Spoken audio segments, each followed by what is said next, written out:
Hi అందరికీ welcome to my channel Karthik Chintapalli. ఈరోజు మనం విజయనగరంలో గల చిన్న ఫాస్ట్ ఫుడ్ సెంటర్ గురించి చెప్పబోతున్నాను. అదేనండి మిస్టర్ దోశ. ముందుగా నేనైతే చికెన్ కీమా దోశ ఆర్డర్ ఇచ్చాను. చికెన్ కీమా దోశ చాలా బాగుంది. ఇక్కడ చికెన్ కీమా దోశతో పాటు మటన్ కీమా దోశ, ప్లెయిన్ దోశ, మసాలా దోశ అన్నీ అవైలబుల్గా ఉంటాయి. మీరైతే ఖచ్చితంగా టేస్ట్ చేయండి. సూపర్ ఉంది. కాస్ట్ కొంచెం ఎక్కువ ఉన్నాయండి, కానీ టేస్ట్ బాగుంటే కాస్ట్ ఏముంది, ఎంతైనా తినేవచ్చు. ఆ తర్వాత parotta with mutton paya order ఇచ్చాను. మటన్ పాయ ఉందండి, సూపర్. అంతే, పరోటా 2 ఇస్తారు, దాంతోపాటు మటన్ పాయ చూసారు కదా, నా చేతిలో ఉంది. అదే ఎక్సలెంట్గా ఉంది.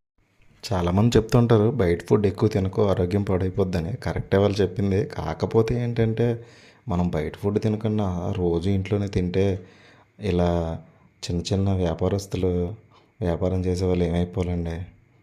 అందుకే నేను ఎక్కువ బయట తింటూ ఉంటాను. మీరు కూడా రోజు ఇంట్లోనే కాకుండా అప్పుడప్పుడు ఇలా బయట ట్రై చేస్తూ ఉండండి, ఫేమస్ అయినవి. సరే, మటన్ పాయ తినేసాం, చికెన్ కీమా దోశ తినేసాం. దాని తర్వాత మరి ఇలాంటి మట్కా సోడా ఏదైనా లోపలికి వెళ్ళకపోతే పొట్టలో ఆత్మారాముడు ఊరుకుంటాడా? ఊరుకోదు కదండి. నేనైతే కడుపు నిండా ఈ సోడా తాగేసాను, కుండలో సోడా. ఆ తర్వాత బ్లూ మోయిటో కూడా ఒకటి ఆర్డర్ ఇచ్చాను. చాలా బాగా చేశారు అక్కడ. అది కూడా మొత్తం తాగేసాం. అలాగే మన ఛానల్ ఎవరైనా సబ్స్క్రైబ్ చేయనట్లయితే సబ్స్క్రైబ్ చేయండి, లైక్ చేయండి, మీ ఫ్రెండ్స్ అందరికీ షేర్ చేయండి. Thank you.